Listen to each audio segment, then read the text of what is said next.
So how did you view the world as a youth? Like, how did you view the world? I viewed the world as a very typical white identified youth. Um, I was sheltered. My parents, if you're old enough to remember All in the Family, Mhm. Archie Bunker and Edith, that was my family in Queens, New York. My father was a cop. We didn't know any black people. You know, people don't realize this. The North is more segregated than the South to this day. Okay, to this day, it was not forced to integrate like the South was. So yeah, in the city, you've got everybody's on top of each other, but still you got your black neighborhood, Puerto Rican neighborhood, Italian neighborhood, but everybody still has to interact. But you go to the suburbs, 20 minutes away, it's white suburbs and black suburbs to this day. Wow. So I grew up in that milieu. I didn't know any black people. Not, I mean, I might have at work, not even in school, but and my parents didn't either. And they taught me, and they said, you know, if you swim with black folks, you'll turn black. That was, you know, they taught me wrong based on their tradition Wow. handed down because they didn't know. The only black people my father knew were those he arrested as a cop, Wow. right? Yeah. So, and that's when you keep people separate like that. That's how the misinformation is perpetuated.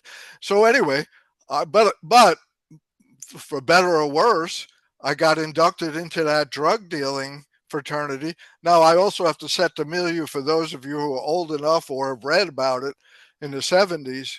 You know, it was a whole different, it was a revolutionary time. We had Dr. King, we had the Black Panthers, we had, you know, Cesar Chavez, we had the hippies, the flower child. It was a time of questioning and throwing away tradition. So I was lucky to be born into that time. And so, but I also, like I told you before, I was a drug dealer, but I wasn't smart enough to just use them. I became addicted. I'm an addict by nature. I have 8 kids, by the way. So I've transferred my addiction, right? So I was addicted to heroin, every drug, barbiturates, amphetamines. Luckily, there was no fentanyl or crack at that time, or I wouldn't be here speaking to you probably. But so, but I needed that. I mean, uh, I needed that rude awakening to get me out of my mindset.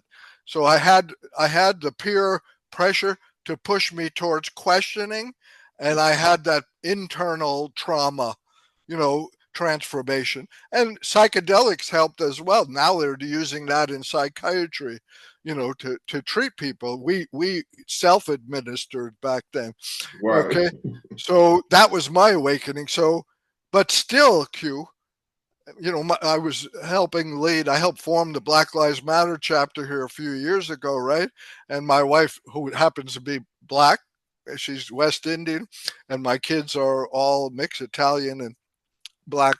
But she said, you know, you're a real hypocrite because you say Black Lives Matter, but you didn't have any black friends growing up. You know, not till you were an adult. And I said, sure, I did. I was part of the whole movement. I knew the Black Panthers. I hung out with Nation of Islam, all of that. So I quietly called my brother in New York and my friend in New York. I said, did we have any real black friends? Were we ever in like a house, you know, where we just hung out and played cards or, you know, other than on the streets or at work or, you know, somewhere else? No, we didn't have any. We didn't know. So we interacted in the streets, maybe, you know what I'm saying? And so it wasn't until I was in my 20s that I had my first black friend, a girlfriend actually. And for me, it was true. Once you go black, Can't I go never back. went. Right, right.